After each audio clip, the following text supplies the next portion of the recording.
close your eyes and listen. You hear it, don't you? That soaring melody. That triumphant declaration of independence and self-acceptance. Let it go. Let it go. Can't hold it back anymore. You know exactly what comes next. You see Elsa, the misunderstood Ice Queen with platinum blonde hair and shimmering powers, building her palace of ice, embracing her magic, finally free from fear and shame. You see Anna, optimistic, quirky, determined, journeying to save her sister, to bring her home, to prove that love can thaw a frozen heart. Frozen. It became a cultural phenomenon in 2013. Children everywhere sang the songs. Adults quoted the lines. It won Oscars. It made billions of dollars. It's one of the most successful animated films ever made. And it's inspired by Hans Christian Andersen's The Snow Queen. But here's what you need to understand. Frozen and The Snow Queen have almost nothing in common.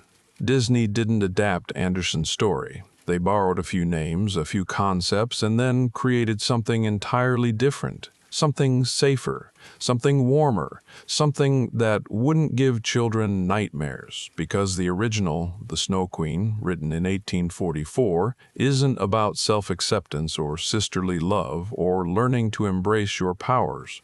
It's about a boy who's infected by evil, who becomes cruel and cold without realizing it, who's kidnapped by an ice queen and brainwashed into forgetting everyone he loves. It's about a girl who walks barefoot across the world to save him, who bleeds and suffers and nearly dies multiple times, who finds him sitting in a palace of ice, blue with cold, solving an impossible puzzle. And he doesn't even remember her name. It's about how evil can infect someone you love, how coldness spreads like a disease, how sometimes the people we're trying to save don't want to be saved because they don't realize they need saving. Hans Christian Andersen doesn't start his story with the children. He doesn't begin with Once Upon a Time or introduce his heroes or set the scene in a cozy village. He starts with a demon and a mirror. This is unusual for a fairy tale. Most fairy tales want you to fall in love with the protagonists first, to care about them, so that when danger comes, you're invested in their survival. But Andersen wants you to understand something before you meet Kai and Gerda. He wants you to understand where the evil comes from, how it works, how it spreads. Because the horror of this story isn't a monster you can see. It's not a dragon or a witch or a villain with obvious evil intentions. It's a change in perspective, a shift in how you see the world, a corruption so subtle you don't realize it's happened until it's too late. So Andersen starts with the source. There was once a demon. Some translations call him a wicked troll. Others call him an evil hobgoblin. Some call him the devil himself.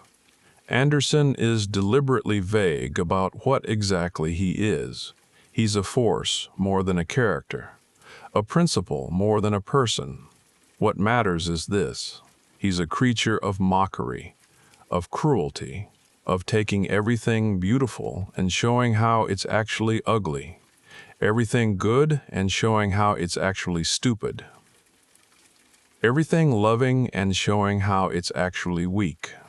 This demon, a school for other demons, other wicked creatures, where he teaches them his philosophy. Look at the world, he tells them. Look at what fools these humans are. They believe in beauty. But everything decays. They believe in goodness. But everyone has selfish motives. They believe in love. But love makes you vulnerable. Love makes you weak. His students learn well. They learn to see the worst in everything, to find the flaw in every face, the hypocrisy in every kind act, the selfishness behind every generous gesture. They learn to mock. They learn to mock, to sneer, to never be moved by anything, because being moved makes you a fool. And one day, the demon creates his masterpiece, a mirror. But not an ordinary mirror, a cursed mirror. A mirror with terrible power. A mirror with terrible power. When you look into this mirror, everything good becomes small and insignificant. Everything bad becomes magnified, more prominent, impossible to ignore. A beautiful landscape reflects as a wasteland. A kind person looks like a fool. A beautiful mirror. Someone you love appears as a collection of flaws. Every imperfection highlighted, every mistake magnified, every weakness exposed. The mirror doesn't lie exactly, it just shows only the negative, only the worst, only what's wrong. If you look at a sunset in this mirror, you see only the dust in the air that makes the colors. If you look at a painting, you see only the brushstrokes that aren't quite perfect. If you look at a person's face, you see only the asymmetry, the blemishes, the signs of aging and decay. It's a curse of perspective. The demon is delighted with his creation. He shows it to his students, and they laugh and clap and celebrate. Finally, a way to prove that everything is ugly, that beauty is a lie, that the humans are fools for believing in anything good. But the demon wants more. He wants to show that even heaven is ugly. Even God has flaws. Even paradise can be diminished by his mirror. It's the ultimate blasphemy, the ultimate mockery. And so he makes a plan. The demon and his students decide to fly to heaven itself. They'll carry the mirror up through the clouds, past the stars, all the way to the gates of paradise. And there they'll hold it up and show that even heaven, even God, looks ugly when reflected in their mirror. Nothing will survive contact with their creation. Nothing will remain beautiful or good or pure. It's the final proof that beauty is a lie. The demons gather, they lift the mirror, enormous, heavy, glittering with malice, and they begin to fly, higher and higher, through the clouds, past the moon, toward heaven. The demons are laughing, shrieking with joy. They're almost there, almost their paradise, almost to the moment when they can prove that everything is ugly. But the closer they get to heaven, the more the mirror begins to shake. It trembles in their hands, vibrates with increasing intensity, as if it's reacting to something, as if the sheer goodness of what they're approaching is too much for it. The demons struggle to hold on, try to keep flying, try to reach their destination, but the mirror is shaking harder now, violently, uncontrollably, and then it shatters. The explosion is tremendous. The mirror doesn't just crack. It explodes into millions of pieces, billions of pieces, countless shards of every size, from pieces as large as window panes to splinters as small as grains of sand. And all of them fall back to earth like deadly snow, like invisible rain, like a curse spreading across the entire world.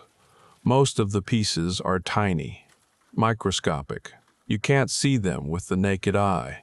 They're everywhere and nowhere, floating in the air, landing on surfaces, waiting. Some fall into people's eyes. And suddenly, without knowing why, those people start seeing everything differently. The roses that were beautiful yesterday look wilted and ugly today. The friend who was kind now seems foolish. The person you loved yesterday. Today you can only see their flaws. You don't know you've been struck. You don't realize anything has changed. You think you're finally seeing clearly, finally seeing the truth, finally seeing things as they really are. But actually, you've been cursed. Some shards fall into people's hearts, and suddenly, without knowing why, they become cold, cruel, unable to feel empathy or love or warmth. They mock where they're used to praise. They hurt where they're used to comfort. They turn away from everyone they used to care about, and they don't know why.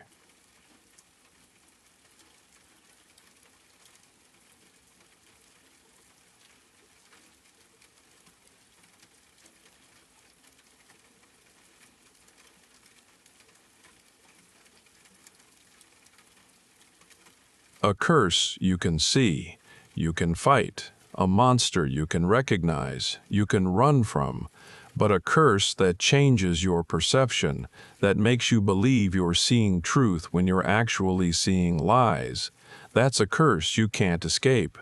Because you don't know you're cursed, you think you've woken up. Hans Christian Andersen understood something profound about evil. It's not always a monster at the door. It's not always a villain twirling a mustache and announcing wicked plans. Sometimes evil is just a change in perspective, a shard in your eye that makes you see ugliness where there used to be beauty, a shard in your heart that makes you cold where you used to be warm. And the most terrifying part, the people who are struck don't know they're infected. They think they're finally seeing clearly. They think everyone else is blind. The demon and his students fall back to earth laughing. Their mirror is destroyed.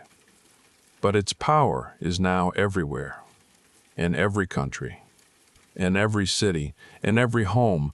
The shards are falling, still falling, will always be falling. And somewhere, right now, in this moment, one lands in a boy's eye, in a boy named Kai. Now we meet our heroes, 2 children, best friends, practically family, though not related by blood. They live in neighboring apartments, tiny attic rooms at the top of old buildings in a European city. The text never tells us which city, Copenhagen maybe, since Andersen was Danish, or it could be anywhere. Every city has attics. Every city has children. The 2 buildings lean close together, the way old buildings do. Close enough that the children's windows almost face each other. There's a gap between them, a gutter that runs between the buildings. And in this gap, their families have done something wonderful. They've planted a garden, 2 wooden boxes, one extending from each window, meeting in the middle. And in these boxes grow rose trees, 2 of them, one from each family's window. One from each family's window. In summer, the roses bloom, pink and red and white, filling the air with fragrance. The branches grow together. The children play there, in their rose garden in the sky. The boy is named Kai. He's perhaps 8 or 9 years old enough to be curious about everything, young enough to still believe in magic. He's clever, always asking questions, always wanting to understand how things work. When his grandmother tells him stories, he always wants to know, is that true? Could that really happen? How does it work? He loves puzzles, loves patterns, loves the satisfaction of figuring something out, of making sense of chaos. His grandmother, who lives with his family in their tiny apartment, tells him stories every evening about birds and flowers and strange creatures, and about the Snow Queen. Is there really a Snow Queen? Kai asks. Oh yes, grandmother says, rocking in her chair by the window. In winter, when the snow falls thick, she flies through the streets. Sometimes you can see her peering through frosted windows. She's looking for children. What does she want with children? To take them to her palace, to keep them forever in the ice. Kai is fascinated and frightened in equal measure. He loves being scared by stories. He loves the thrill of imagining something dangerous that can't actually hurt him. At least he thinks it can't hurt him. The girl is named Gerda. She's about the same age as Kai, perhaps a year younger, though it's hard to tell, where Kai is all questions and analysis. Gerda is all feeling and love. She doesn't need to understand how things work. She just accepts them, loves them, treasures them. She loves the roses, loves the garden, loves the summer evenings when she and Kai sit among the flowers, and grandmother tells her stories. Most of all, she loves Kai, not romantic love, their children, just the pure, uncomplicated love of 2 people who've grown up together, who can't imagine life without each other, who are so intertwined that separating them would be like separating the 2 rose trees. When grandmother talks about the Snow Queen, When grandmother talks about the Snow Queen, Gerda doesn't ask questions about how it works or whether it's scientifically possible. She just says, "I'll never let her take you, Kai." Kai laughs. "She'd have to be very strong to take me." I'm not afraid of her. But Gerda is afraid. She feels something coming that she can't name, something cold, something that will change everything. She doesn't know why she feels this way, she just does. The two children are inseparable. Every day they play in the rose garden. In winter, when the roses are gone and snow covers everything, they press their faces to the warm stove to melt a peephole in the frost on the window, and they look out at each other across the gap. "Can you see me?" Kai calls. "I can see you," Gerda calls back. They wave, they make faces, they laugh. Their families are poor, but not desperately so. They have food, warmth, each other. They're content. It's a small world, a safe world, a world bounded by two tiny attic rooms and a rose garden between them. But the world is about to get much larger and much, much colder. One winter evening, Kai is sitting with his grandmother. Gerda's family has visitors, so Kai is alone, looking out his window at the falling snow. "The snowflakes are like white bees swarming," grandmother says. "Do they have a queen?" Kai asks. "Like real bees?" "Oh yes. The Snow Queen flies where the swarm is thickest. She's the largest snowflake of all, and the most beautiful. But she never rests on the ground. She always flies back up into the black clouds." That night, after grandmother is asleep, Kai stays at the window, watching the snow, thinking about the Snow Queen. And then he sees her. She's standing outside his window, in the air, 3 stories above the street, standing on nothing, as if the wind itself is supporting her. She's made entirely of ice or snow or something between the two. Her form is woman-shaped, but transparent, glittering like she's carved from a single enormous crystal. She wears what might be a white fur coat, or might be snow, or might be part of her body.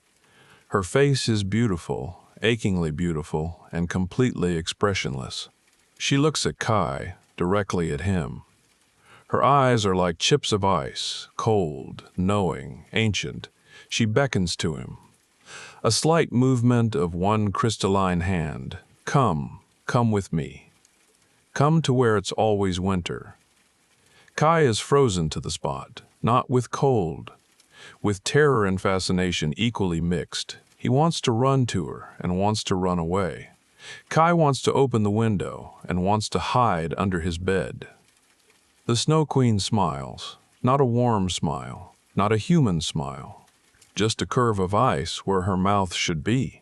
And then she's gone, like she was never there. Was she real? Was she a dream, a reflection of the snow in the window? Kai doesn't know, but he can't stop thinking about her. All through that winter, he thinks about the Snow Queen, wonders if she'll come back, half hopes she will, half hopes she won't. And then spring comes, and he forgets about her, because spring brings the roses back. It's a summer day. Kai and Gerda are sitting in their rose garden between the windows. The sun is warm, the roses are blooming, everything is perfect. They're looking at a picture book together, one of grandmother's books with illustrations of animals and plants. Kai is explaining something to Gerda, something about how flowers work, how the petals attract insects, how the insects carry pollen. He loves understanding these things, loves sharing what he knows. Gerda is half listening, mostly just happy to be with him, happy to be in the garden, happy that it's summer and the roses are blooming and everything is... Kai cries out, a sharp, sudden sound. Pain. "What's wrong?" Gerda asks, alarmed. "Something's in my eye." Kai clutches his face. It hurts. And my chest. Something stabbed my chest. Gerda looks at his eye. She can't see anything. No eyelash, no speck of dirt, nothing visible. It's fine, she says. There's nothing there. Maybe you just blinked funny. It's not fine. Kai snaps at her, more harshly than he's ever spoken to her before. Why are you making such a fuss? Just leave me alone. Gerda draws back, hurt and confused. Kai blinks a few more times. The initial pains, he looks around, and everything looks different. The roses, the beautiful roses he loved just moments ago, look ugly now. He sees how the petals are already wilting at the edges, how some have brown spots, how they're imperfect, asymmetrical, already dying. Look how ugly these roses are, he says. What? They're beautiful. They're disgusting. Look at this one. It's already rotting, and this one has a wormhole. They're all dying, Gerda. Everything organic dies and decays. These roses are just slowly rotting in front of us. Gerda stares at him. Kai, what's wrong? Why are you talking like this? Nothing's wrong. I'm just telling the truth. You're too sentimental to see it. He looks at her face now, really looks at her, and he sees things he never noticed before. You have a spot on your cheek, he says, right there. And your nose is crooked. Did you know that? It bends to the left. And you're... Stop it. Gerda's eyes fill with tears. Why are you being mean? I'm not being mean. I'm being honest. You're too sensitive. That's your problem. You're weak. You cry about everything. Gerda runs back to her window, back to her own apartment, away from this boy who sounds like Kai but isn't acting like Kai. Kai stays in the rose garden alone. He doesn't understand why Gerda is upset. He was just telling the truth. Isn't truth important? Isn't honesty valuable? He doesn't realize that 2 shards from the demon's mirror have struck him, one lodged in his eye. Now he can see only the ugly parts of things, only the flaws, only what's wrong. One lodged in his heart. Now he can feel only coldness, only mockery, only the cruel pleasure of pointing out others' weaknesses. He thinks he's finally seeing clearly.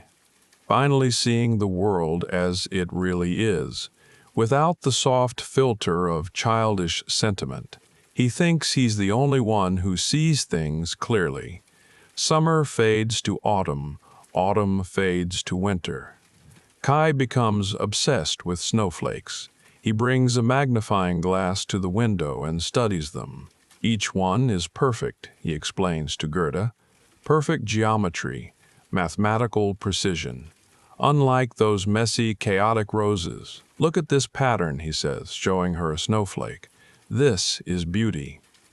Not like organic things that rot and decay. Snowflakes are pure, but they melt. Gerda points out quietly.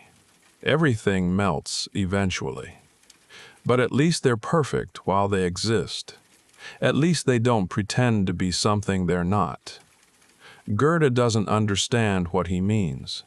She just knows that he's slipping away from her, becoming someone else, someone she doesn't recognize. Winter grows colder. One day, the boys in the town square are playing a game. They bring their sleds to the square and tie them to larger sleds or carts. Getting pulled along for a thrilling ride, Kai joins them, his small sled in hand, looking for something big to tie it to, and then it appears. A magnificent white sleigh, large, beautiful, ornate, pulled by something. A white horse maybe, or a reindeer, or something else entirely. The details are hard to see through the snow. Without thinking, Kai ties his sled to the back of it. The sleigh begins to move. Slowly at first, Kai grins, enjoying the ride. But then it moves faster, too fast, racing across the square faster than any horse should run. Kai tries to untie his sled. The knot won't come loose. He pulls at it. Nothing. The rope might as well be frozen solid. "Help!" he shouts to the other boys, but they can't hear him over the wind, or maybe they don't care. Maybe they think this is part of the game. The sleigh leaves the square, races down streets, out of the town entirely, across snow-covered fields, into the countryside, into the wild lands beyond. Kai is terrified now. He tries to pray, but all he can remember is his multiplication tables. 7 times 7 is 49. 8 times 8 is 64. 9 times 9 is 81.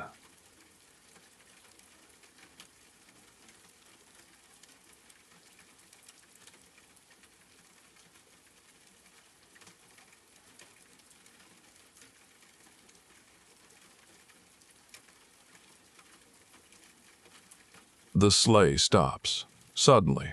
Completely. Kai is breathing hard, his heart pounding. Where is he? How far from town? How will he get home? The driver of the sleigh stands and turns, and Kai sees her face, the Snow Queen. She's exactly as she was when he saw her outside his window, made of ice or snow or crystal, wearing a white fur coat and hat that might be clothing, or might be part of her body, beautiful beyond anything human, and completely, absolutely, cold, cold.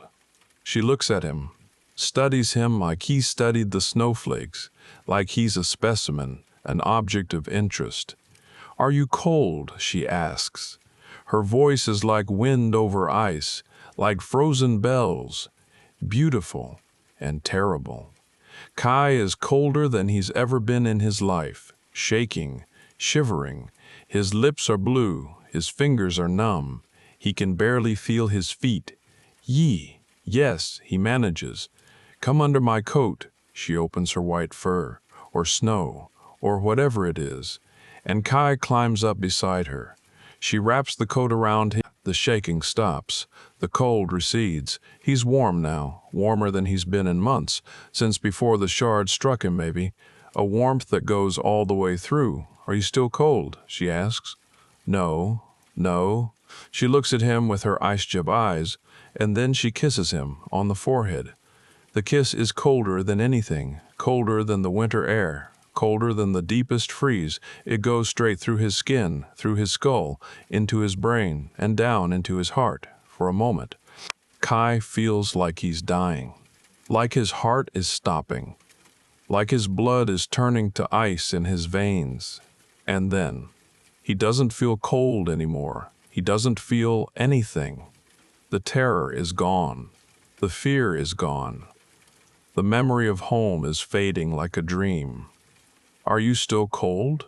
the Snow Queen asks again. "No," Kai says, and his voice is flat, empty, all emotion drained away. "Good," she smiles. "That terrible curve of ice. Then let me kiss you again." She kisses him, forgets Gerda, forgets grandmother, forgets the rose garden and the summer days, and everything warm and good and human. He doesn't remember that he had anything to forget. His mind is blank, clean, empty as a snowfield. He's cold now, not suffering from cold, but made of cold, cold all the way through, a boy-shaped thing made of ice, pretending to be human. The Snow Queen studies him with satisfaction. "No more kisses," she says, "or I'll kiss you to death, and I want to keep you." She puts him back in the sleigh beside her, not roughly, not unkindly, just matter-of-factly, like picking up a doll you've dropped.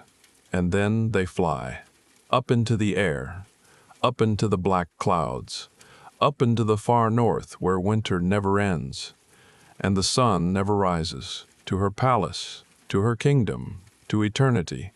Back in the town, the other boys eventually notice that Kai is gone. His sled is gone. They search the square, the streets, the river. "He must have fallen through the ice," someone says. They drag the river, find nothing. The town mourns. Kai's family weeps. A funeral is held, though there's no body to bury. Everyone assumes Kai is dead. Everyone except Gerda. She stands at her window, looking out at the rose garden. The roses are gone now. It's winter. and they won't bloom again until spring. But Gerda knows something that no one else seems to understand. Kai isn't dead, he's taken, and she will find him. Winter finally ends, spring arrives. The snow melts, the ice breaks up on the river.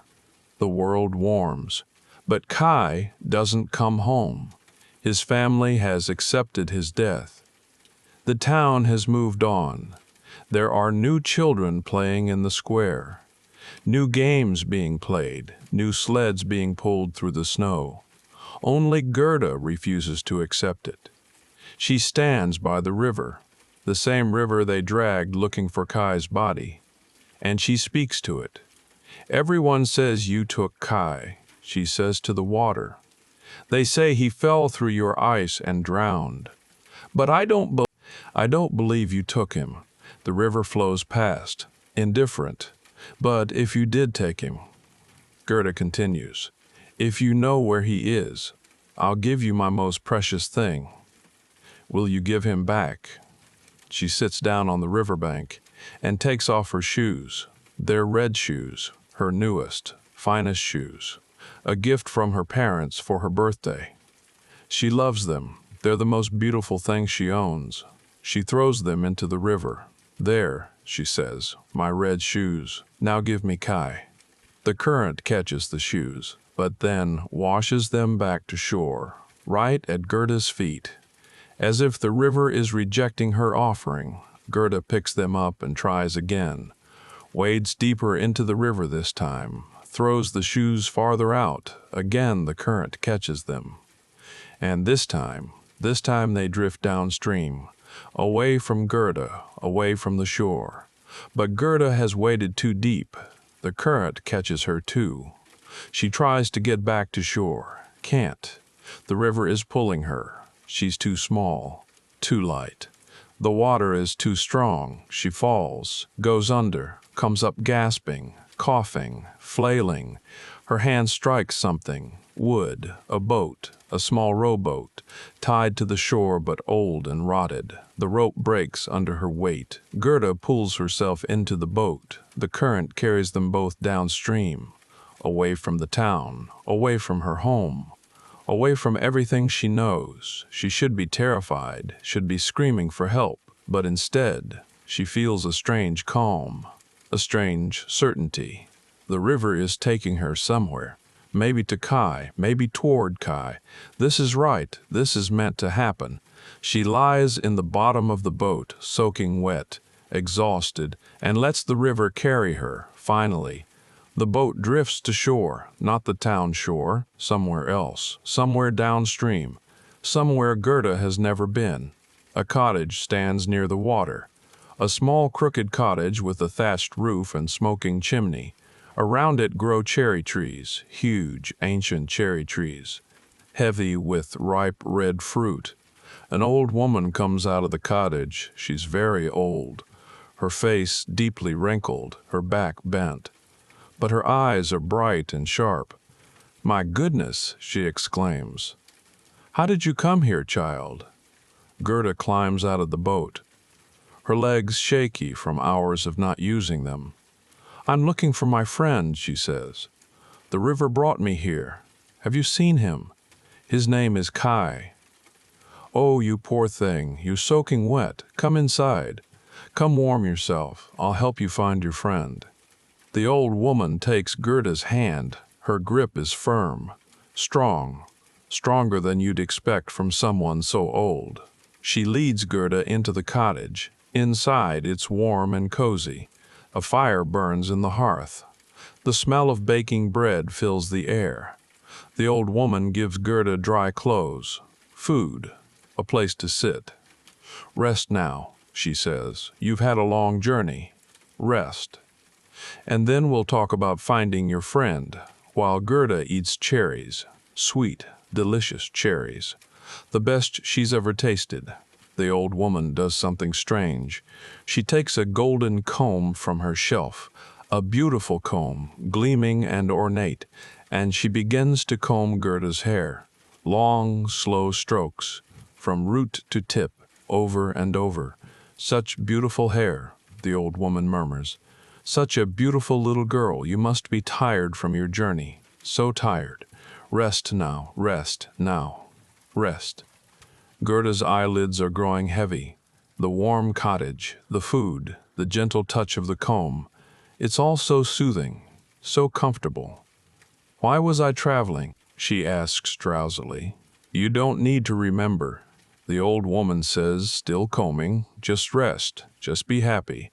And with each stroke of the comb, Gerda forgets a little more. The old woman is a witch, not an evil witch exactly. Not someone who eats children or casts curses or makes bargains with demons. Just a lonely old woman with a little bit of magic, who's lived alone for so many years, who's wanted a child, a daughter, a granddaughter, anyone, for so long. And now one has drifted right to her door. The golden comb is enchanted. With each stroke, it erases memories, makes the child forget why she came, where she was going, what she was looking for. Just forget. Just be happy here. Just stay forever. The old woman doesn't think she's doing anything wrong. She's giving Gerda food, shelter, love. What more could a child need? She doesn't realize or doesn't care that she's stolen Gerda's purpose, her mission, the thing that made her who she is. Gerda stays. Days pass. Weeks, maybe months. Time is strange in the witch's cottage. The old woman takes Gerda into the garden. And what a garden it is! It's eternal summer here, always warm, always bright, always blooming. Every flower imaginable grows here. Tulips and lilies and daisies and roses and flowers that have no names. They bloom constantly, never wilting, never dying. It's paradise. Gerda plays among the flowers, eats cherries from the trees, listens to... She's happy, or at least she thinks she's happy. But something is wrong, something is missing, she doesn't know what. Sometimes she wakes in the night with a feeling of urgency, like there's something she's supposed to do, somewhere she's supposed to be, someone she's supposed to find. But then morning comes, and the old woman combs her hair again, and the feeling fades. The witch has been clever about one thing. She's hidden the roses, not destroyed them. She can't destroy living things without killing her own magic. But she's pushed them underground with her power, made them sink into the earth so they don't show. Because roses would remind Gerda of something, of a garden between two windows, of summer days with someone. Who? She can't quite remember. As long as there are no roses, Gerda will stay trapped in forgetting. But the witch makes one mistake. She wears a hat, a wide-brimmed hat decorated with painted flowers. And one of those painted flowers is a rose. One day, Gerda is sitting in the garden. Wearing a garland of flowers the old woman wove for her. She's been here for how long? She doesn't know. Doesn't remember arriving, doesn't remember anything before. She looks up at the old woman who's standing nearby, smiling, and Gerda notices the rose on her hat, the most beautiful rose she's ever seen. And suddenly, like a door opening in her mind, she remembers. Roses. A rose garden. Between two windows. A boy. Kai. She was looking for Kai. The memories come flooding back. The river, the red shoes, the journey. Everything the golden comb erased comes rushing back all at once. Gerda leaps to her feet. Kai, she shouts, I have to find Kai. She runs through the garden. Have you seen him? She asks the flowers. Have you seen Kai? The flowers haven't. But they tell her stories anyway. Because that's what flowers do in magic gardens. The tiger lily tells a story about a widow throwing herself on her husband's funeral pyre in India. The convolvulus tells about prisoners in dark cells. The hyacinth tells about three beautiful sisters preparing for a ball. Each flower has its own tale. But none of them have seen Kai. Gerda begins to weep. All the lost time, weeks, maybe months, spent in this garden, While Kai was out there somewhere, while he needed her, her hot tears fall on the ground, and where they fall, roses spring up, red roses, growing from the earth where the witch had pushed them down. Gerda's grief is stronger than the witch's magic. The roses push through the soil, bloom instantly, fill the air with their fragrance. And they speak. "We've been underground," they say. "We know the dead that lie beneath the earth. Kai is not among them. Kai is not dead." That's all Gerda needs to hear. She doesn't say goodbye to the witch. She doesn't thank her for the food and shelter. Just runs, out of the garden, down the path, back to the road. She has to find Kai. She's lost so much time already. When Gerda escapes from the witch's garden, she discovers something terrible. It's autumn. She entered the garden in spring. Now it's autumn. She's lost an entire summer, trapped in eternal sunshine. The air is cold. The leaves are falling. Winter is coming. And Gerda has no shoes, thrown in the river months ago, no coat. She left it behind when spring arrived. She's wearing only a thin dress, and she's barefoot on a cold road that leads north. Somehow she knows Kai is north. The cold came from the north. The Snow Queen's palace must be north. That's all she has.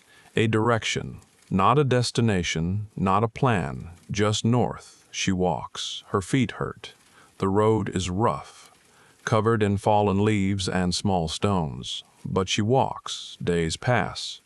One day she meets a crow, not a wild crow, a tame one, hopping along the road.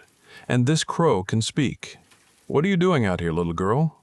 The crow asks. "It's getting cold.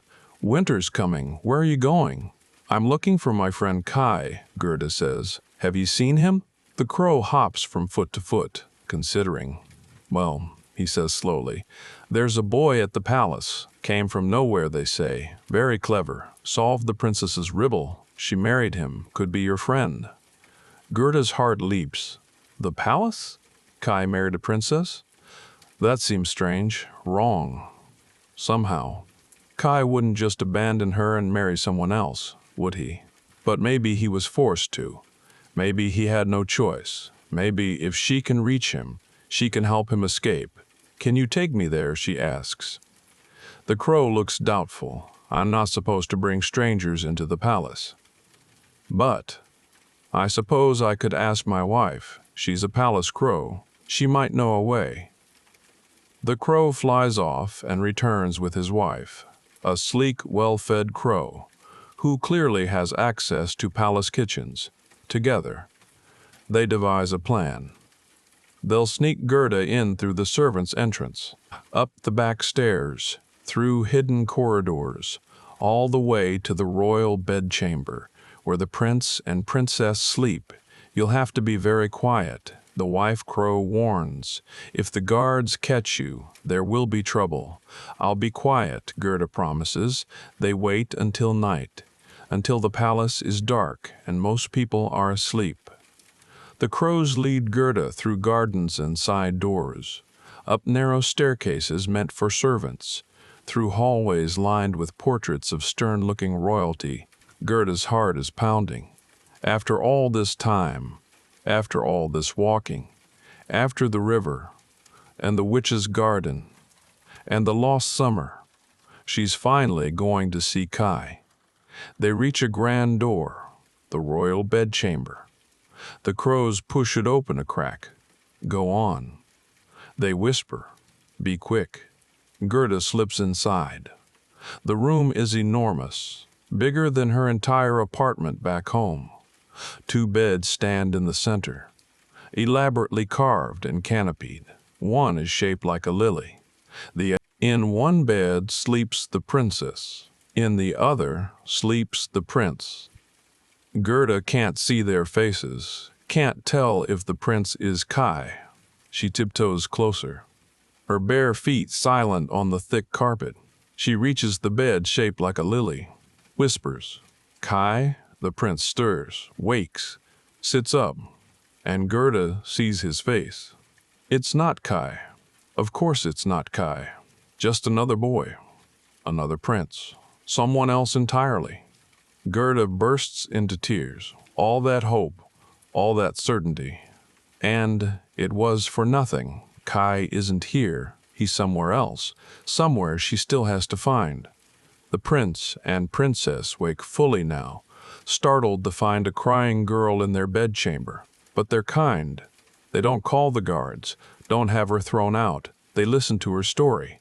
About Kai and the Snow Queen and the long journey. You poor child, the princess says. You've walked so far. We haven't seen your friend, the prince adds. But we want to help.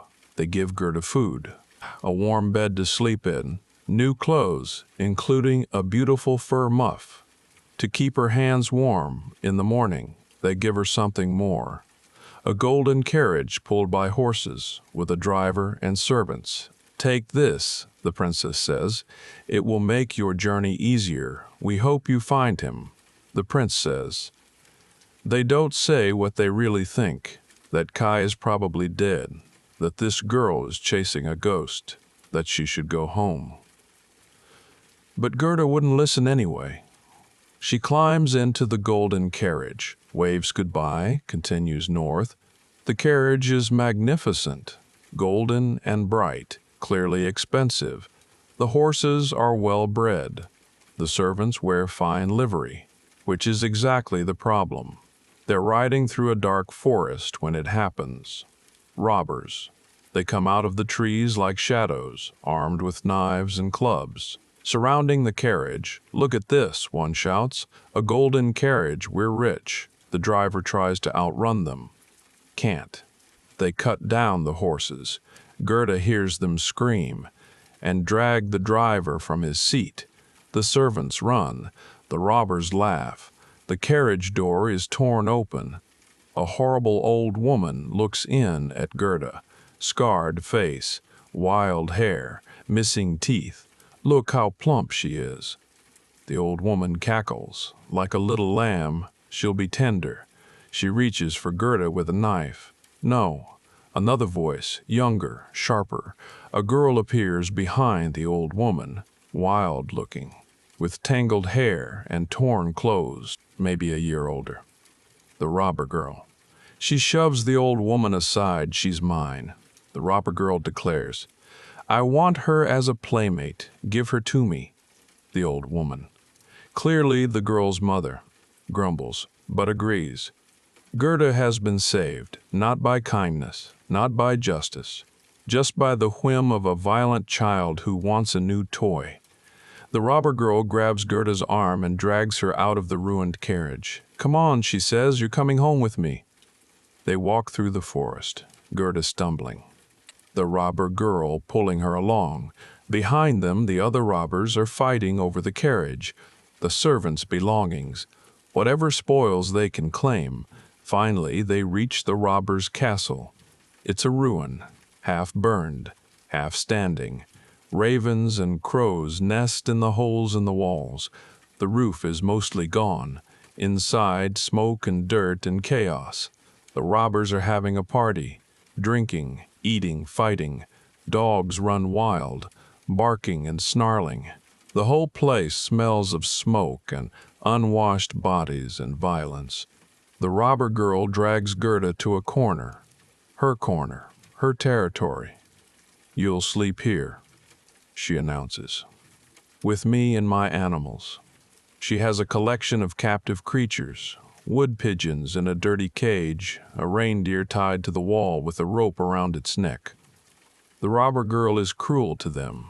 She pokes the pigeons with a stick, pulls at the reindeer's antlers. She seems to enjoy causing pain. Gerda is terrified, exhausted, traumatized, but she knows better than to cry or complain. This girl is dangerous, unpredictable, one moment laughing, the next moment violent. That night, lying on the robber girl's filthy bed, Gerda tells her story. About Kai and the mirror shards and the Snow Queen. About the journey, the witch's garden, the wrong palace. The robber girl listens, fascinated. "So, you're looking for this boy," she says. "And you've walked all this way," she says. "And you've walked all this way. Yes, that's stupid. He's probably dead. He's not dead. The robber girl pokes Gerda with her knife. Not hard enough to draw blood, but close. Testing. Seeing how far she can push. You're weird, she says finally. But I like you. I'm going to keep you. Gerda says nothing, just lies still, hoping the robber girl falls asleep soon, hoping she survives the night. The reindeer in the corner suddenly speaks. I know about the Snow Queen. Everyone freezes. The reindeer can talk. I'm from Lapland, the reindeer continues. His voice is deep and tired, from the far north. I've seen the Snow Queen's palace. It's in Finnmark. In the frozen lands beyond where the sun sets. Gerda sits up. You've seen it. You know where it is. I know. I was born near there. Before I was captured, before I was brought here and tied to this wall. Gerda looks at the robber girl, pleading silently. The robber girl is quiet for a long time. She could keep Gerda forever, a companion, a playmate, someone gentle where she's violent, someone kind where she's cruel. But something in Gerda's devotion moves her. The stupid girl who's walked across the world for a boy who probably doesn't remember her. Fine. The robber girl says finally, you can have the reindeer, you can go. Really? But you have to promise to come back. I want to know what happens. I want to know if you find him. Gerda promises. She's lying. She knows she's lying. She knows she's lying. She'll never come back to this horrible place. The robber girl knows she's lying too, but she doesn't call her on it. Instead, she gives Gerda supplies, her own warm mittens, taken from her hands, her mother's fur muff, stolen while the old woman sleeps, bread and dried meat. I give you my knife, she says, but I need it. She unties the reindeer, helps Gerda climb onto its back. Go, she says, her voice rough. Go find your stupid boy. She's crying, she doesn't know why. She never cries, she's killed people and laughed, tortured animals without remorse. But this girl, this gentle, stupid, devoted girl, makes her cry. Gerda hugs her. The robber girl stiffens, then softens. Thank you, Gerda whispers. Get out of here before I change my mind. The reindeer runs, away from the castle, through the forest, north toward the frozen lands. Gerda clings to its neck. Behind her, the robber girl stands watching until they disappear into the darkness. She'll never see Gerda again, but for the rest of her violent life, she'll remember the girl who loved someone enough to walk through hell. And sometimes, just sometimes, when she's being particularly cruel to someone, she'll stop. Remember Gerda, and choose differently. The reindeer runs faster than any horse. Gerda clings to its neck. Gerda clings to its neck, her face buried in its fur, feeling the powerful muscles moving beneath her. They travel for days. The landscape changes around them. The forest thins, becomes sparse. The trees grow smaller, more twisted by wind. Then there are no trees at all, just low shrubs and bare rock. The temperature drops, not gradually, suddenly, as if they've crossed an invisible line between the world of warmth and the world of cold. Snow appears. At first, just patches on the ground, then everywhere. Permanent snow that never melts. The sky changes too, becomes larger somehow, emptier, like they're approaching the edge of the world, and there's nothing beyond but void.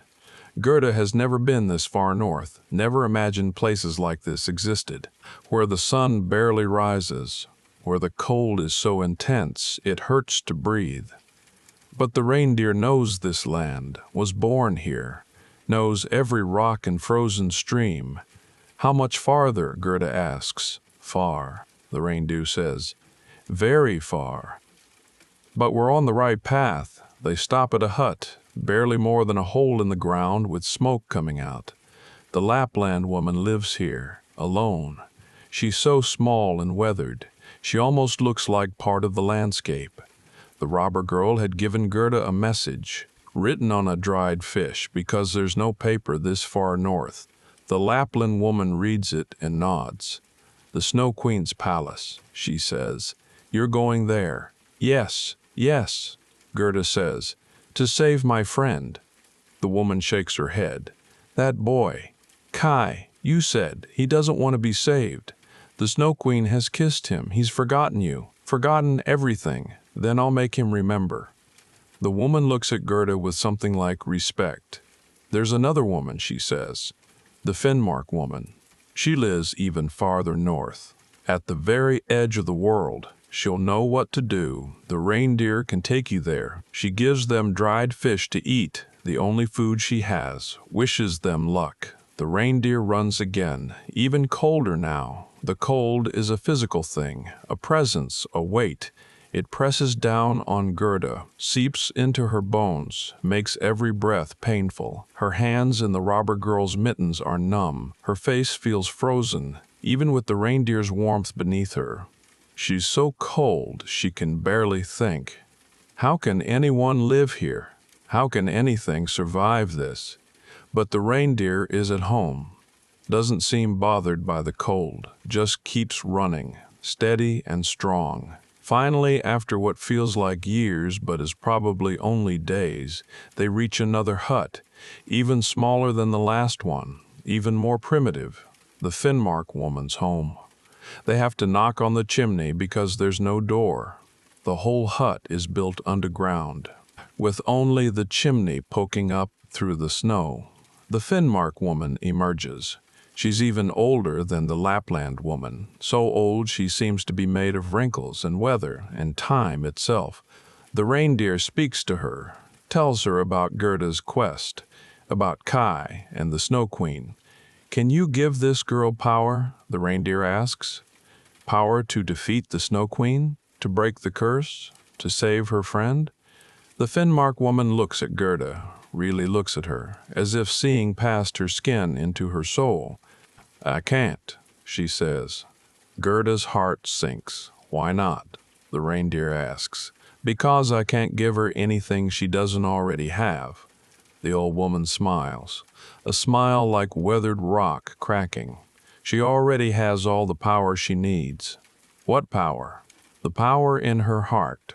Look at what she's already done. She's walked across the world, survived a witch's enchantment, escaped from robbers, crossed the frozen north.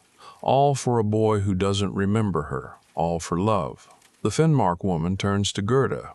"That's your power, your love, your willingness to suffer, your refusal to give up. That's stronger than any magic I could give you."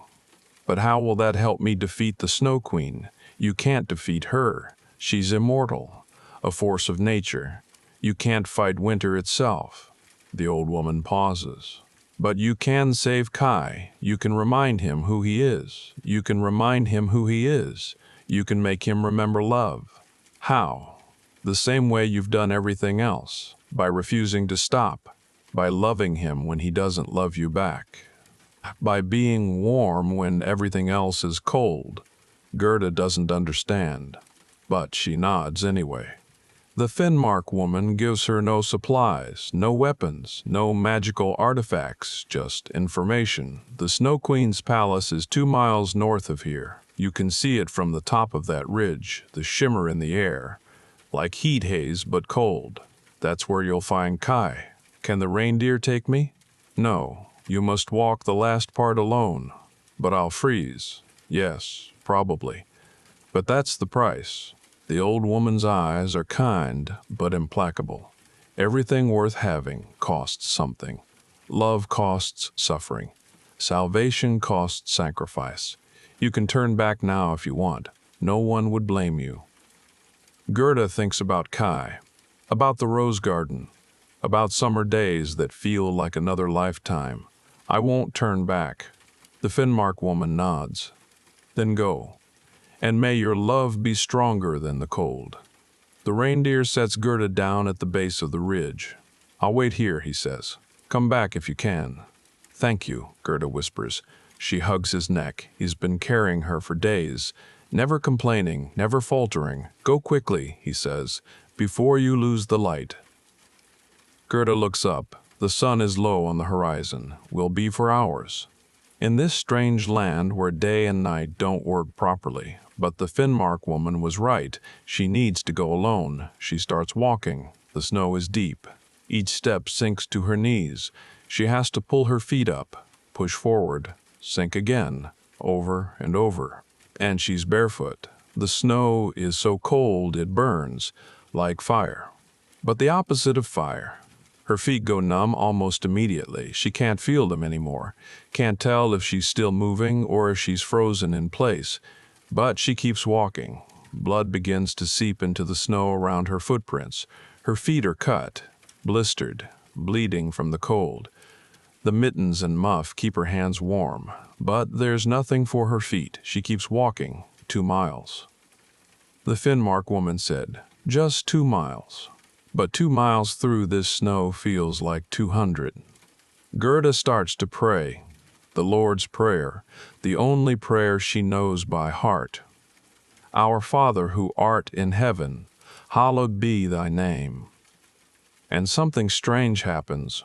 Her breath in the cold air becomes visible, as everyone's breath does in extreme cold. But this visible breath doesn't dissipate. It holds its form, takes shape. Little angels, made of frozen breath, tiny, maybe the size of her hand, with wings and faces. More and more of them appear with each exhalation, a whole host of breath angels, surrounding Gerda, accompanying her. She thinks she's hallucinating, dying maybe. This is what happens when you freeze to death. You see things, but then she sees them move. They fly ahead of her, scouting the path. They circle around her, keeping close, as if protecting her. And then she sees why. Ahead, blocking the path, creatures made of snow and ice and cold, porcupines the size of dogs, their quills like icicles, bears made of compacted snow, moving with terrible purpose, snakes of frozen wind, coiling and striking. The Snow Queen's guards, they advance on Gerda, squealing and roaring and hissing, dozens of them. She has no weapon, no defense. She's a small, freezing girl with bleeding feet. And they're monsters made of ice. The breath angels attack. They swarm the ice creatures. Their tiny hands, no bigger than fingers, touch the snow monsters. And something happened. The ice shatters, cracks, and falls apart. The angels are warm, not hot, just warm, just alive, just human. And that's enough. The snow creatures can't withstand even that small amount of warmth. They break apart, collapse, become ordinary snow again. Gerda walks through the battlefield. The angels clear the path for her. She doesn't stop, can't stop.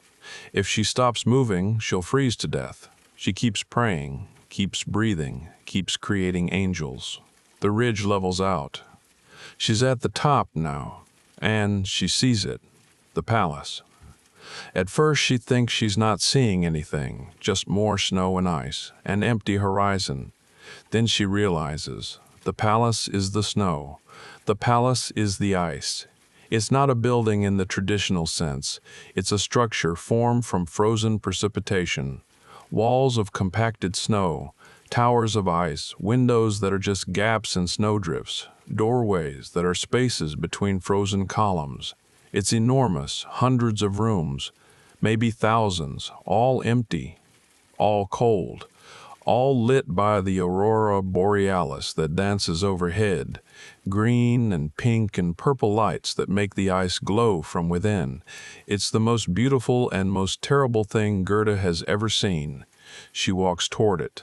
The gates, if you can call them gates, are open, or rather, there's no gate, just an opening in the ice, an invitation, a mouth ready to swallow her. Gerda walks through.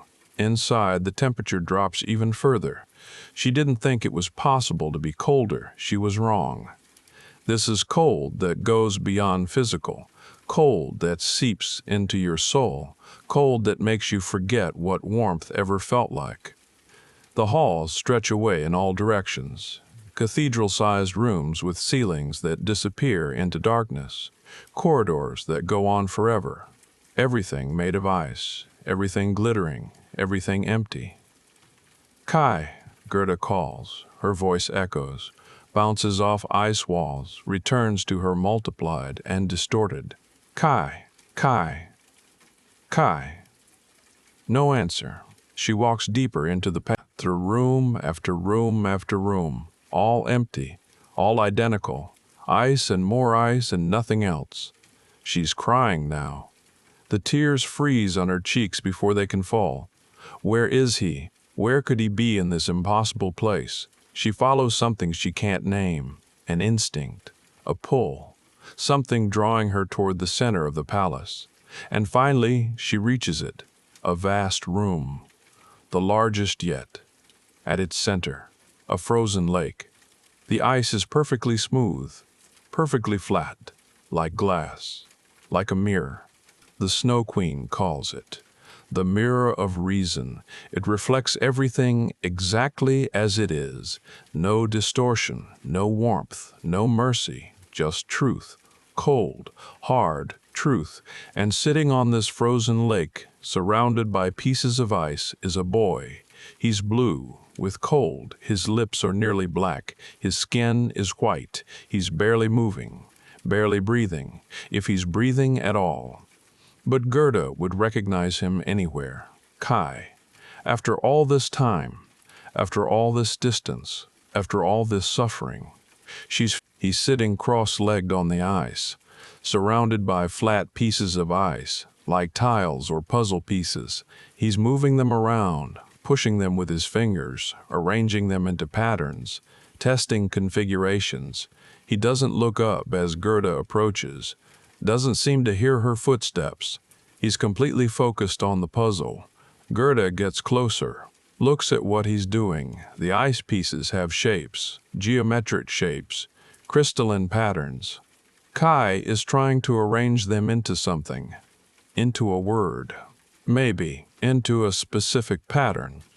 And then Gerda sees, in the center of the frozen lake, drawn in frost, are letters spelling eternity. Kai is trying to arrange his ice pieces to match those letters, to spell the word eternity with pieces of ice. If he succeeds, something will happen, some reward, some release. But he can't do it. He's been trying for how long? Weeks, months, years. Time doesn't work the same way here. The pieces won't fit, won't form the right shapes, no matter how he arranges them. They spell nothing, or they spell everything except eternity. Kai doesn't give up, just keeps moving pieces, over and over, forever, or until he dies. Whichever comes first. Kai. He's so pale. He looks like a corpse that's somehow still moving. A dead boy doing a dead task in a dead palace forever. Kai. Kai. Gerda whispers. He doesn't respond. Doesn't even glance up. Just keeps moving ice pieces. Gerda steps onto the front. Her bleeding feet leave red marks on the perfect white surface. Kai. Kai. Louder now. Desperate. Still nothing. She runs toward him, stumbles, falls, gets up, keeps running. Her feet slip on the smooth ice, but she doesn't care. She reaches him, throws her arms around him. He's so cold, not just cold, made of cold, like embracing a statue carved from ice. No warmth at all, no life. Kai, it's me, it's Gerda. I found you. He finally looks at her. His eyes are dull, lifeless, like chips of ice in a snowman's face. Who are you? His voice is flat, empty, all emotion drained away. It's Gerda, your friend, from home. We have to go home, Kai. We have to leave this place. I can't leave. I have to solve the puzzle. When I solve it, I'll be free. You don't need to solve it. Just come with me, please. But Kai just turns back to his ice pieces, dismissing her. She's not important, only the puzzle is important. Gerda's heart is breaking. She's walked across the world for him, bled for him, nearly died for him, and he doesn't even recognize her. She kneels beside him on the ice, wraps her arms around him again, tries to warm him with her body, but she has so little warmth left. "Please," she sobs, "please remember me. Please come home." Kai says nothing, just keeps working on his puzzle. And Gerda weeps, really weeps, not gentle tears, but wrenching, agonizing sobs. All the pain of the journey pouring out, all the fear and exhaustion and loneliness, all the months of hoping and searching and suffering. She cries onto Kai's chest, hot tears streaming down her frozen cheeks, falling onto him. And something happens. The tears are hot, heated by her grief, by her love, by her desperate, devastating devotion. They fall onto Kai's chest, where his heart is, where the shard is lodged.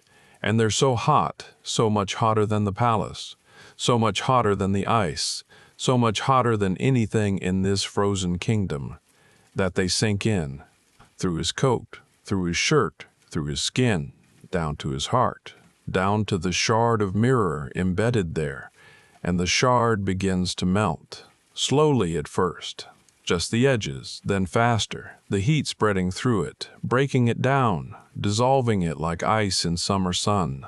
The shard melts, liquefies, runs out of Kai's heart like water. And suddenly, Kai gasps, a real gasp, a living sound. His chest heaves like he's been underwater and just broke the surface. His heart is beating, really beating. Not the slow, cold pulse it's had for months, but a real heartbeat. Fast and strong and warm, he can feel again, and what he feels is agony. Because everything comes flooding back, everything the Snow Queen made him forget.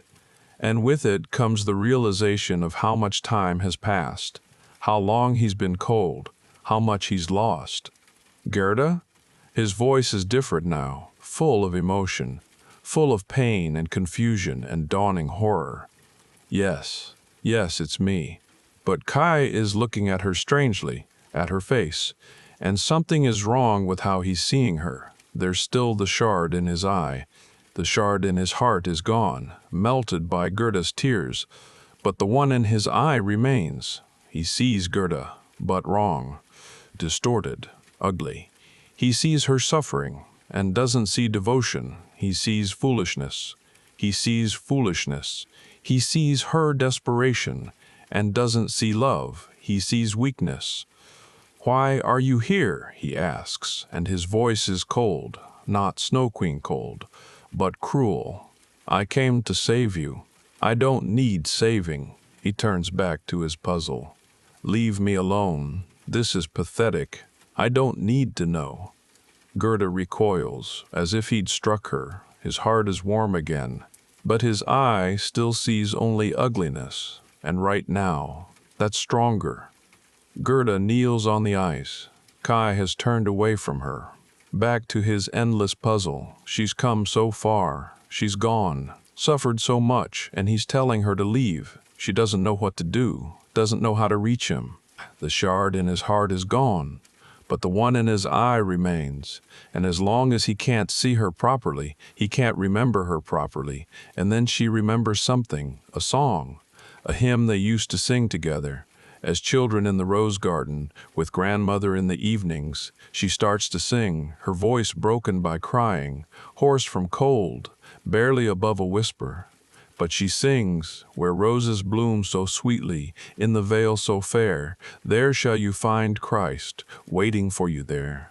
It's a simple hymn, a children's hymn, about faith and gardens, and the presence of the divine, in simple things. Kai freezes. That song, he knows that song. "Where roses deck the meadows, where birds their songs do sing, there shall we find our Savior, there shall our voices ring." The melody unlocks something, not a thought. Thoughts can be controlled, suppressed, but a memory deeper than thought, a sense memory, a feeling. Summer, warm, a girl with a gentle voice, grandmother rocking in her chair, the smell of roses, the feeling of being loved. Gerda, Gerda, Kai whispers. He turns to look at her, really look at her this time, and he begins to cry. He hasn't cried since the Snow Queen took him, hasn't been able to. The shard in his heart made him cold, and cold things don't cry, but his heart is warm now. The tears come, hot tears, human tears, tears of grief and shame and dawning realization of what he's lost. They stream down his face, run into his eyes, wash over the shard lodged in his left eye, and the shard, frozen in place for so long, begins to shift. The heat of the tears melts the edges, the salt breaks down the ice, the shard loosens, comes free, falls. It hits the frozen lake, and shatters into pieces so small. They're invisible. Kai blinks, rubs his eyes, opens them again, and he can see, really see, without the filter of the demon's mirror, without the curse making everything ugly. He sees Gerda.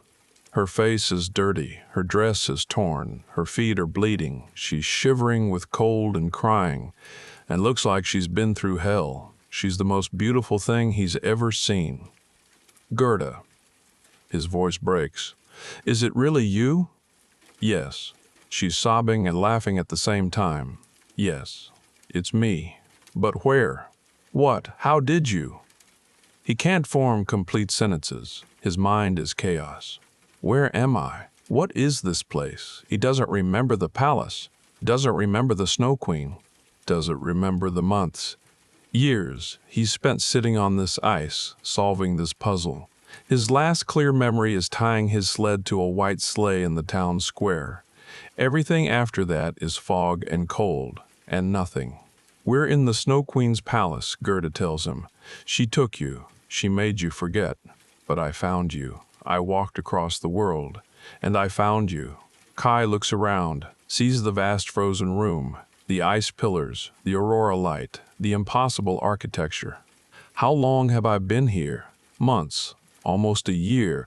Kai stares at her in horror. A year, a whole year of his life, gone, stolen, erased. I don't remember, he whispers.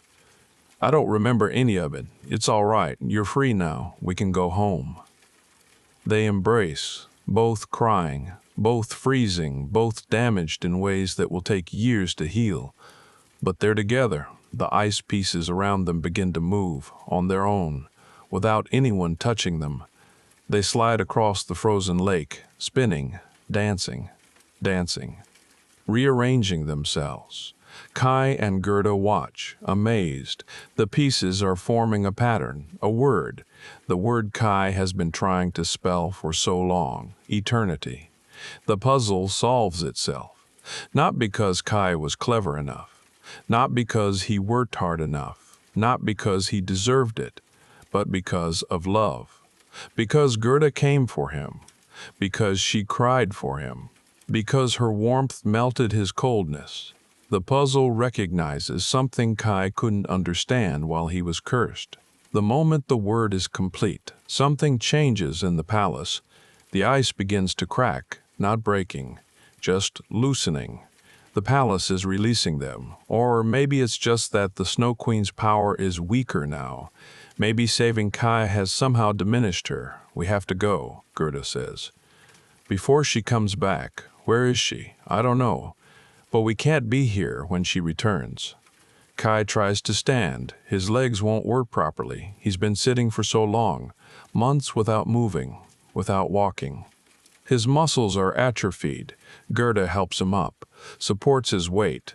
Together they stumble off the frozen lake, through the vast ice room, toward the exit. Behind them, the ice pieces spelling eternity begin to melt.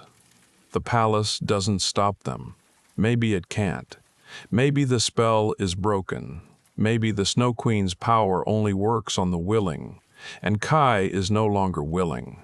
They walk through the empty halls, through rooms the size of cathedrals, past ice walls and frozen columns and windows that show nothing but endless white. Kai keeps looking around, trying to remember. But there's nothing to remember. His mind during those months was blank, empty as the rooms they're walking through. "Did she hurt you?" Gerda asks quietly. "I don't know. I don't remember anything, just cold, just being cold all the time. And the puzzle, always the puzzle. You're safe now. We're going home." They embrace, both crying, both freezing, both damaged in ways that will take years to heal. But they're together. The reindeer. You found him. The reindeer calls. You actually found him. Gerda has never been so happy to see anyone in her life. Kai stares at the talking reindeer. "Is that?" "Yes, he talks. Everything talks in this place. Just accept it." They stumble down the ridge. Kai's legs barely work. Gerda's feet are destroyed. They support each other. Two damaged people barely functioning.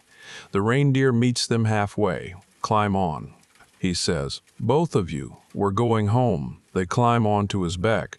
Kai in front, Gerda behind, her arms wrapped around him to keep him from falling. The reindeer runs south, away from the palace, away from the eternal winter, away from the place where time stopped and cold reigned forever. Kai looks back once.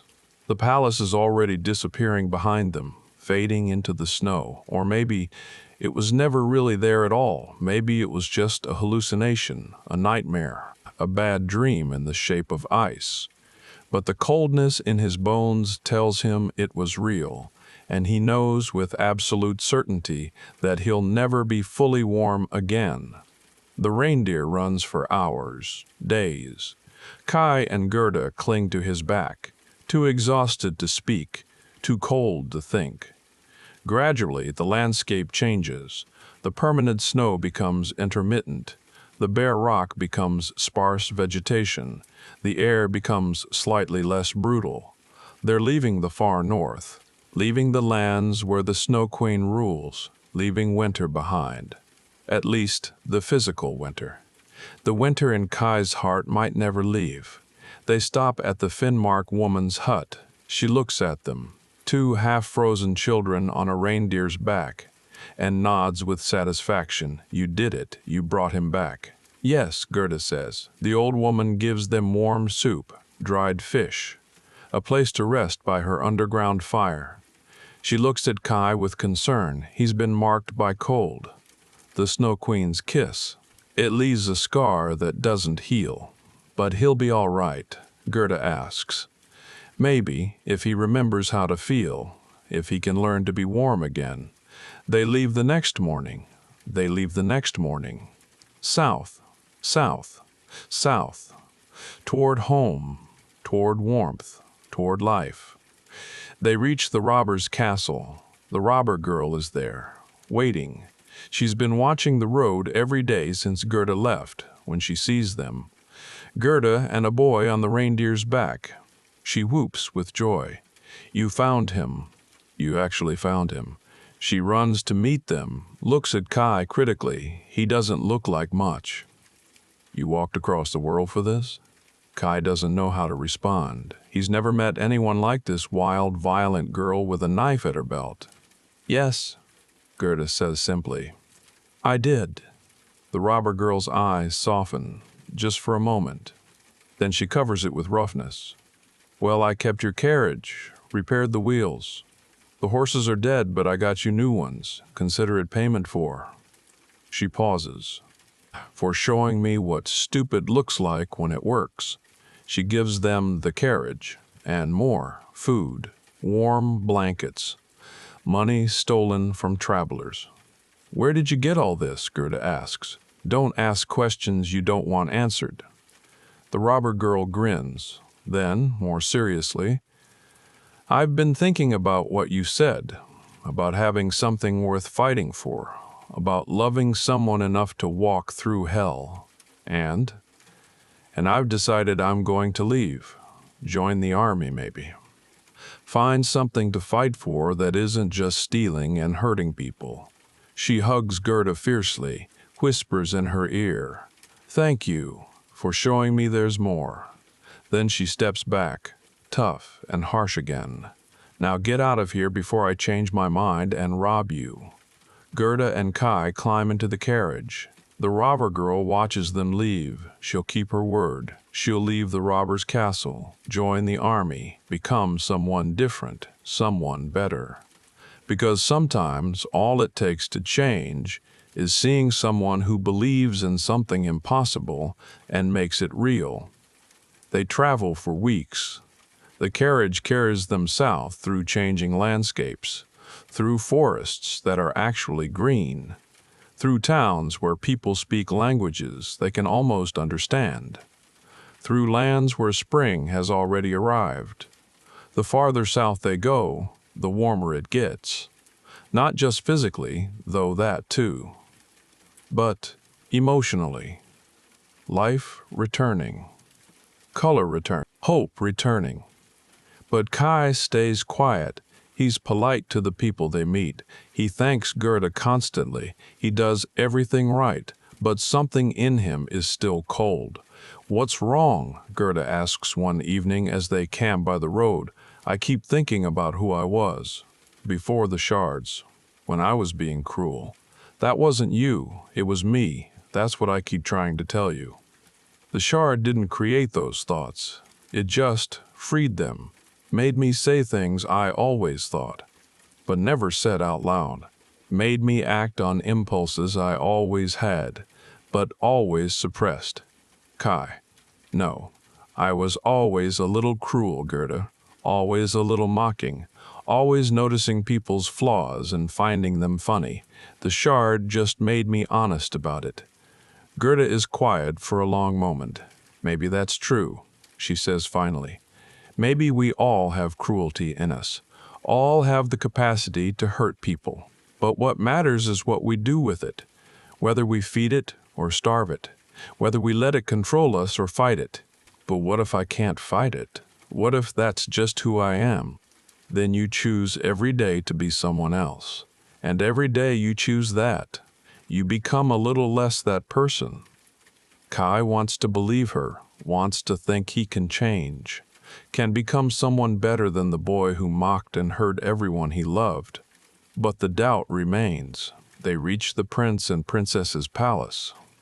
The royal couple welcomes them with joy. "You found him. We're so glad."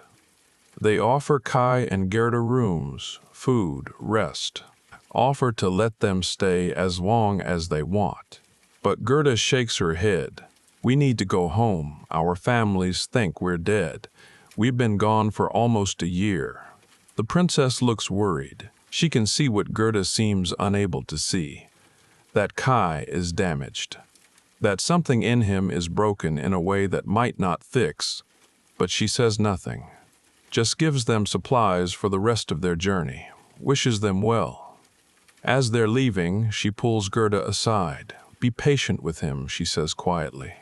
"He's been through something terrible. It will take time for him to heal. If he heals." "He'll heal," Gerda says firmly. "He has to." The princess doesn't argue, but her eyes are sad. Finally, they see it in the distance. Their town. The familiar church steeple. The familiar rooftops. The familiar streets they walked as children. Gerda is crying with joy. They're home. After everything. The river and the witch, and the robbers and the frozen north. They're finally home. Kai is silent, looking at the town where he grew up, the place he hasn't seen in almost a year, the place he thought he'd never see again. He should be happy, should be overjoyed, but all he feels is fear.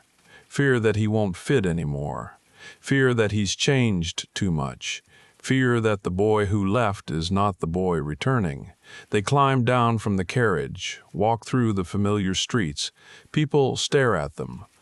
Two children who were dead, now alive. They climb the stairs to their attic apartments. The doors are still there, the rose garden between the windows, now in full bloom. Because it's summer again. Grandmother is in her chair. She looks up, sees them, and her face crumbles. "Kai, Gerda, is it really? It's us, Grandmother. Gerda says. We're home. Grandmother weeps. Gerda's parents come running. Kai's parents come from next door. Everyone is crying and laughing and embracing. We thought you were dead. Grandmother keeps saying, both of you. We gave up hope. We're alive. Kai says quietly, we're home. But even as he says it, he wonders if it's true. Is he really home? Or is this just another place he doesn't belong? Summer has returned to the rose garden. Kai and Gerda sit together among the flowers, like they used to. Like they did before everything changed. The roses are blooming. The roses are blooming. Pink and red and white, filling the air with fragrance. The branches intertwine above them, creating that same tumble of flowers that sheltered their childhood games. Everything looks the same. Everything looks the same, but nothing feels the same. Kai looks at the roses. Without the shard in his eye, he can see their beauty again. The delicate petals, the perfect colors, the way the sunlight catches on morning dew. They're beautiful. He can see that now, can appreciate them without the curse making him see only their flaws. But something is still wrong. Do you remember how we used to play here? Gerda asks. You'd tell me about how flowers work, how bees carry pollen. You made everything seem so magical. I remember, Kai says quietly. I remember teaching you things, and then I remember making fun of you for not understanding fast enough, for being. His voice breaks. I was so cruel to you, Gerda. I said terrible things about you, about grandmother, about everyone. How can you even look at me? That wasn't you. That was the shard. But it was me.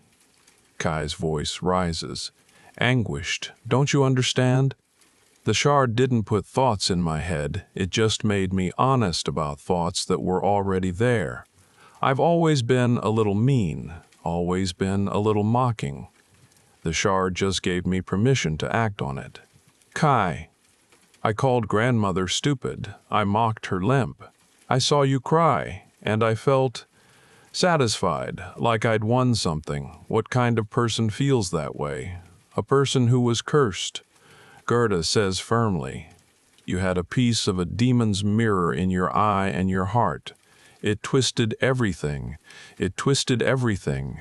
Made you see wrong, feel wrong, be wrong. Or maybe it just showed me who I really am. Maybe I'm just a cruel person. Maybe that's always been true. Gerda takes his hand. It's warm now, warmer than it was in the palace anyway, but still colder than it should be. Listen to me, she says. Everyone has the capacity for cruelty. Everyone has mean thoughts sometimes. But most people don't act on them. Most people fight those impulses. You were robbed of the ability to fight. The shard took that choice away from you.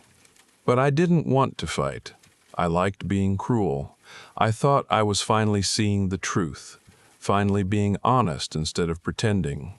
That's what the curse does. It makes you think cruelty is honesty. That mockery is truth. That coldness is clarity. Kai is quiet for a long moment. How do I know it's really gone? He asks finally. How do I know I won't wake up one day and start being that person again? Because you're afraid of it. That fear, that awareness that you could be cruel. That's what keeps you from becoming cruel. People who are truly cold don't worry about being cold. They don't even notice. Kai wants to believe her. Kai wants to believe that he's not fundamentally broken, that he can be good again. But the doubt remains, like ice in his heart that won't fully melt.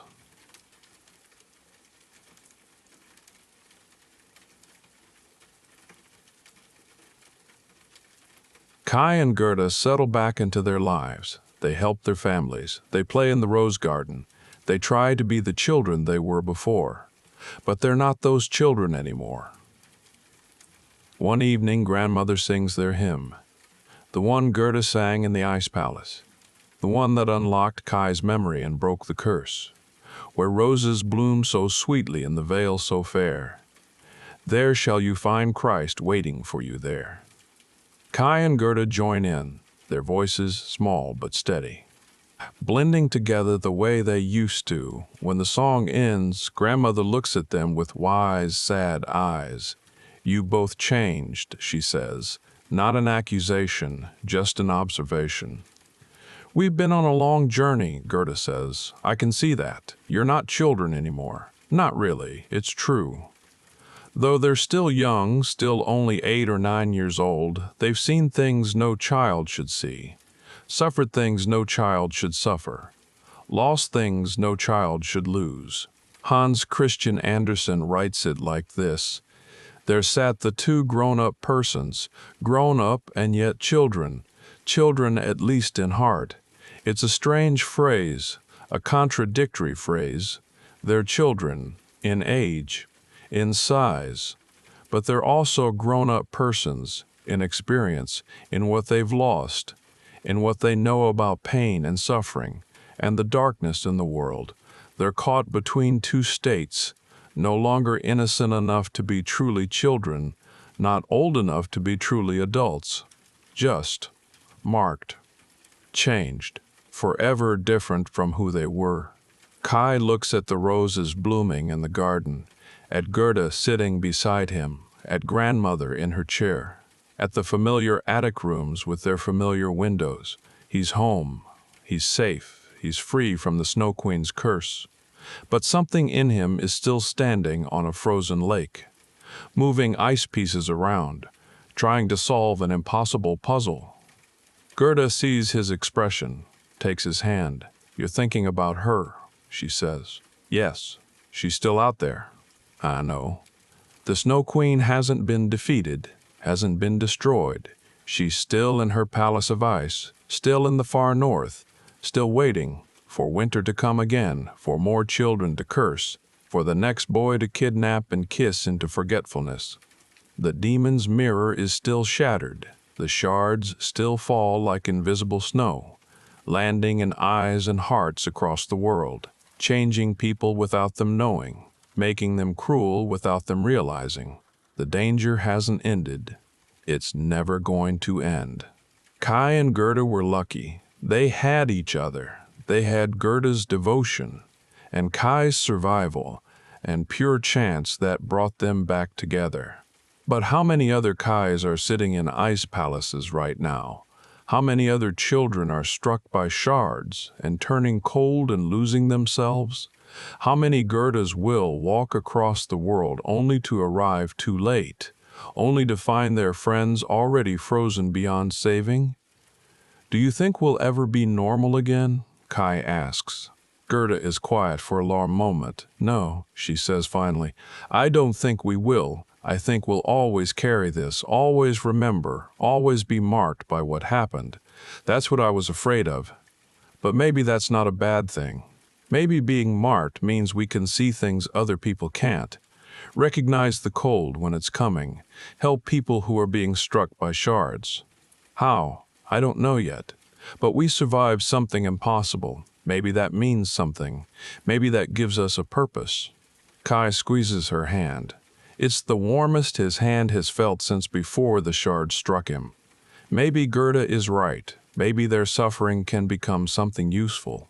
Maybe their scars can become their strength. Or maybe they'll just be two damaged children, forever haunted by ice and cold, and the memory of a frozen lake that reflects everything exactly as it is. Time will tell. The roses bloom in the garden. Summer fills the air with warmth and light and the promise of good things.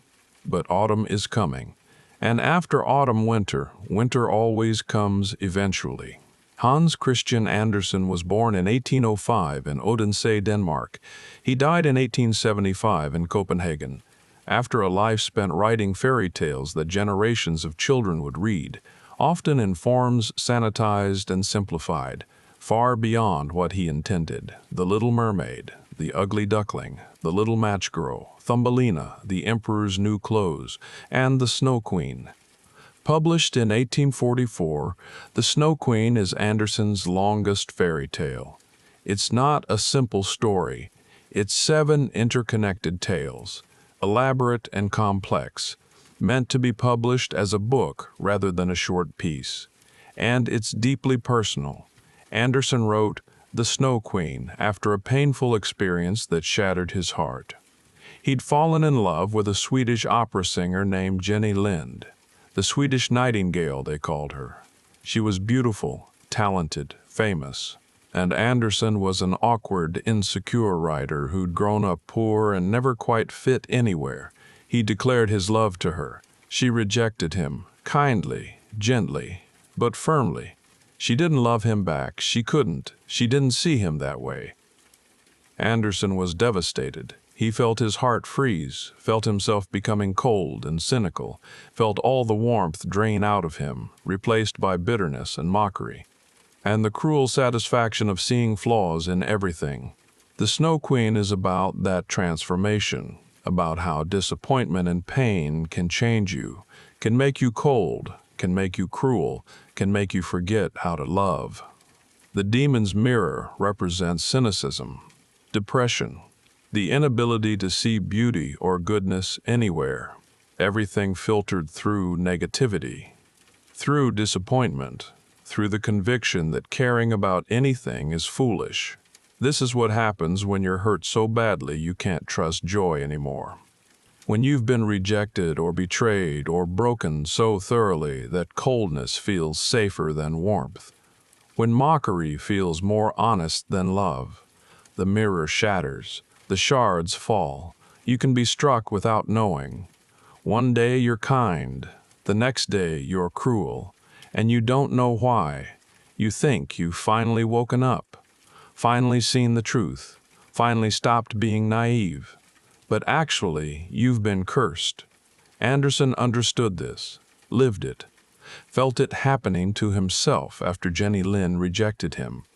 And the Snow Queen is his way of exploring that darkness, of asking what happens when someone you love turns cold. What happens when you turn cold?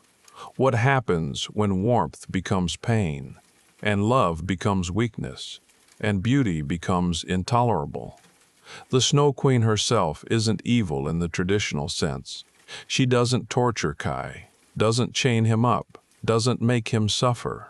Not intentionally anyway. She just kisses him, makes him forget, makes him cold, and he sits there in her palace, working on his puzzle, thinking he's free, thinking he's finally seeing clearly, thinking he's finally escaped all the messy, painful, complicated emotions that make life difficult.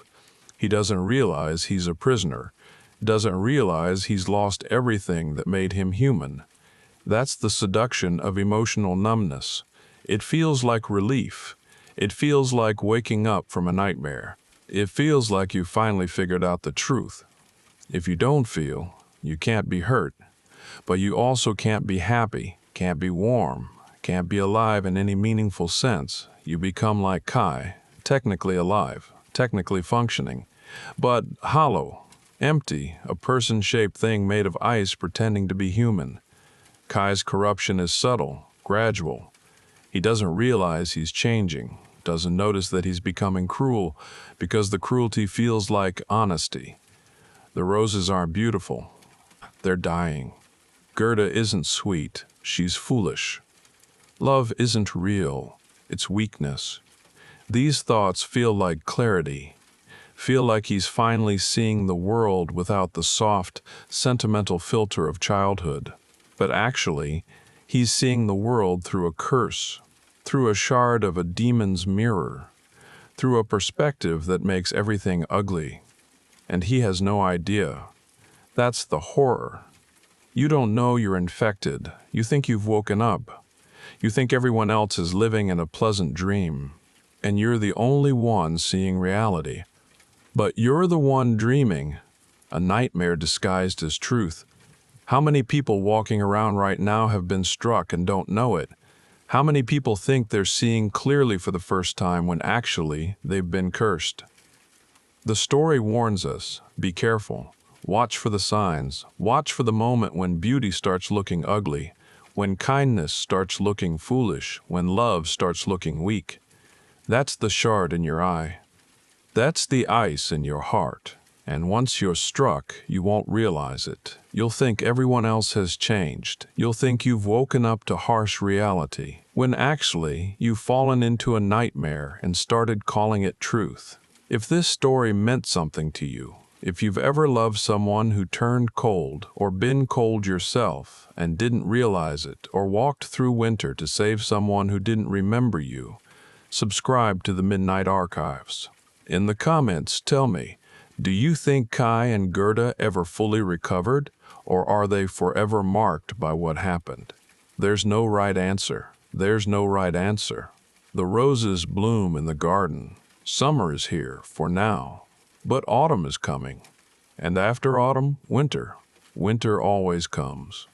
The Snow Queen is still flying through the streets as snowflakes, still peering through frosted windows, still beckoning to children with her cold hands and colder promises.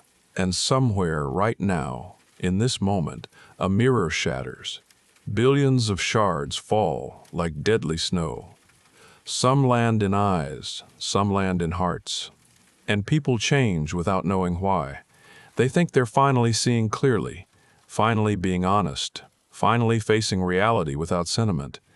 They don't realize they've been cursed. Welcome to the Midnight Archives, where even roses have thorns, and winter never really